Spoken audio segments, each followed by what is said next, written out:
Hello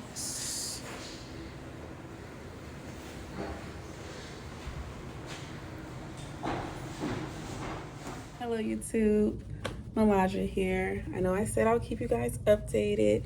Well, today is my second day in NICU training here at a children's hospital. It has been a day. I've learned so much. I'm very excited to be here working with the babies. I had my first delivery. Like, the baby was 32 weeks, came out, and basically we placed the baby in the warmer. The doctor did the APGAR score. We basically made sure that the SpO2 was in range for the amount of time. So like 1 minute, you want to be at a certain percentage. 1, 3, 5, 7, and then like 10 minutes, you want it to be like a target. But they have like the paper in the room, not the actual delivery room, but there's resuscitation room basically. So we suctioned the baby, the mouth first and then the nose. The baby came out. He didn't have any color to him really, wasn't crying, very limp. So after stimulating the child, like rubbing him, tapping him, shaking him a little bit, not too much, but they didn't like slap the baby's butt. You know how they always say like you have to slap the baby butt and they start crying? That's not what happened, at least not my first time experiencing a newborn. So yeah, we basically put a face mask over the child, gave him 80% of oxygen, and then we titrated it down. Once we suctioned his mouth and then orally suctioned the child, he began to cry, and it was just so cute. And he was peeing everywhere, and he started to turn pink. So within like 10 minutes, 10 minutes, the baby was pretty good to go. So the doctor basically said that she wants the baby to go on a bubble CPAP. So me and my preceptor set up a bubble CPAP. We also had like an emergency kit and everything in case we had to emergently intubate the child. The patient. So we didn't have to do that, thank goodness, at least not for this infant. It was a very smooth experience for me. We set the baby up on the bubble CPAP, transported the infant to the elevators upstairs to the 3rd floor, and plugged in like the oxygen and the air outlets and the walls, and the nurses handled everything. The baby stats were fine. It was perfect. Mommy was still in the OR, so it's just been a really good experience. Sorry if I'm kind of rambling. I've been up since, I don't know what time I wake up, 4:30. I'm not even a morning person, yo. I do night shift. So this has been a transition because I'm going to be training in NICU for like 2 to 3 months, all during day shift. I've been here at the hospital since like 6:15. We can clock in as early as 6:38. We give a report at 6:45. We all meet in a room that's kind of like this, but there's just a table. This is the lounge here in NICU, so the nurses and respiratory share the space. But yeah, y'all, I've been up since 4:30. Been at the hospital since 6:15 this morning. It's now like 4:30, and I am done. Like, I done had my monster. I ate breakfast, lunch. I am ready to go. I don't have another energy drink, so I made this coffee here. Found me some cream and sugar. And yeah, y'all. And also, when I take my class for like equipment training, that's on July 4th. Today is June 29th. It's my niece's 15th birthday. So after I get off work, we're gonna go eat at the sugar factory, and then I'll be back at work in the morning. But yeah, July 4th, I'm gonna come in and do some equipment training. So once I get comfortable, well, even while I'm not comfortable, I'm still gonna record so I could just see the progress, you know? Yeah, I practice actually taping the ET tube and securing the tube with tape. So that's what me and my preceptor are going to do once I get back in there. I started going to get some coffee first so I can kind of wake up. Like, I'm here, but I'm not here for real. But yeah, this has been an amazing experience. I'm loving it. Everyone's very welcoming. And yeah, yo, I got my notepad, take some handy dandy notes. I brought a tape recorder.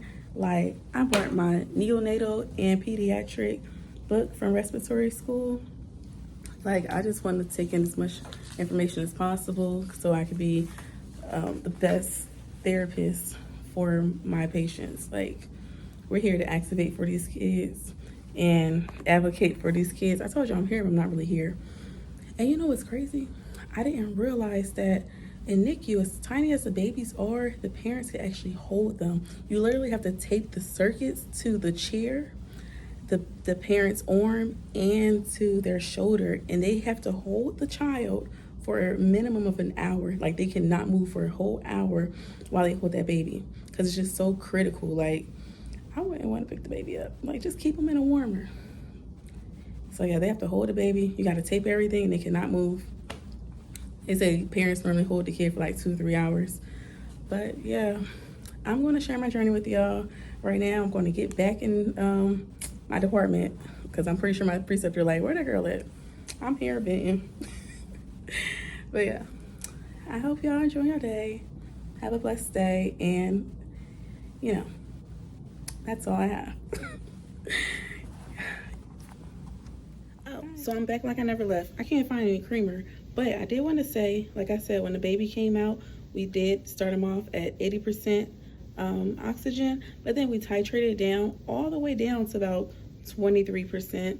And then he was on 7 liters, 23% O2. You do not want to give kids like too much oxygen, or infants too much oxygen, because it can cause ROP, which is retinopathy of prematurity, and can cause the infants it can cause blindness.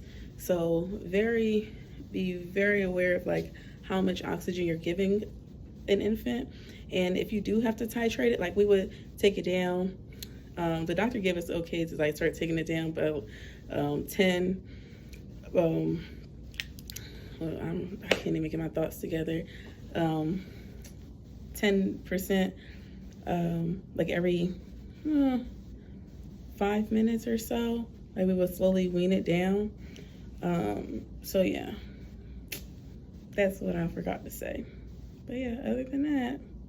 And then if you're like, you have to get an order to change the flow, but you do not need an order to change the FiO2. That's a new thing. And also, you do not give albuterol if the heart rate is 190 and above, because if you were doing adult care, or even, and say if they are tachycardic, you do not give albuterol if their heart rate is 120 and over, because albuterol, of course, will increase their heart rate even more. So yeah, just want to throw that out. And an alternative for albuterol would be Atrovent, because it does not have an effect on the heart rate. So I'm just learning as I go. I'm glad I had 2 years experience with adult care and pediatric care. So now this NICU journey is like new normals, new values. Like their pH, regular pH for adults will be 7.35, 7.45, CO2, 35 to 45. Bicarb. Wait, even like the O2, like 80 to 100, bicarb 22, 26. But like with infants, it's different. Their pH is 7.25, 7.35. Their CO2 will be more acidic, like 45 to 55. Their O2 went between 30 to 50. And I'm not certain on what their bicarb is. My coworker, I don't think he answered that question when I asked, but like I said, I have my textbook with me. But yeah, just getting used to their normals, and every child, every infant, every patient is different. So, and determining like their disease process is how you go about things, because these kids go Brady or tacky, like they just be all over the place. And then their sats will be like really low and then come up, and it's just very unpredictable. So yeah, I just wanted to come back and say that, but I can't find no creamer, so I'm just gonna go with this black coffee. I got so much sugar in here. I'm about to go out here and practice on how to tape. And yeah, it's a journey.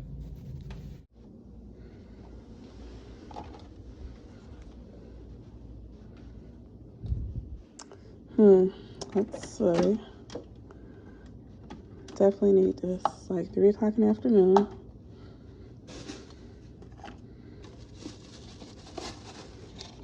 I never take the first cut.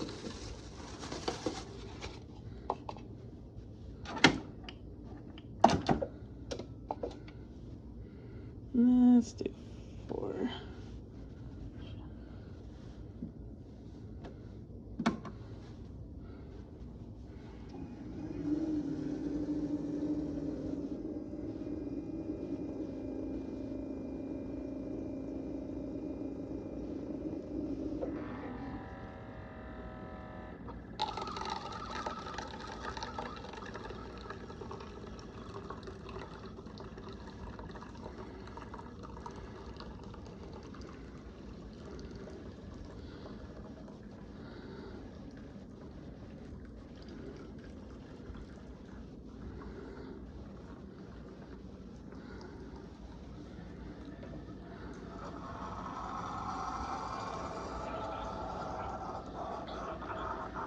Hmm, 8 was perfect.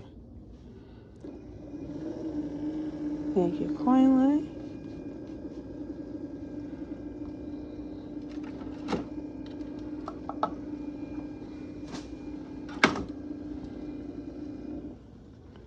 Now I need some sugar and some creamers. Like that, right there over it. And then you're going to come with your finger and push it down as you go. Because again, you don't want there to be any gap right there. So you're going to push it real tight as you can. Get it laid down on that lip. Even on this side. Because a lot of people will take it and they'll just come up like that and then there's a big gap. So you want to go past it and push. And then wrap around as tight and low as you can. And then again right here, as soon as you hit the lip, start pushing down because you don't want that gap to be there at any time. And then those go, and there's no gap, and you can literally pick the baby up off the bed by the tube. Okay. Perfect. Perfectly wrapped. Okay. Okay. If you cut this too long, you could always wrap it twice. So go once around again if you cut it too long, but you don't have to. I cut it like I happened to cut it perfect length. If you want to practice, yes, I'll go help her. Okay. And I'm gonna practice. I can unravel it. That's a nice little ball.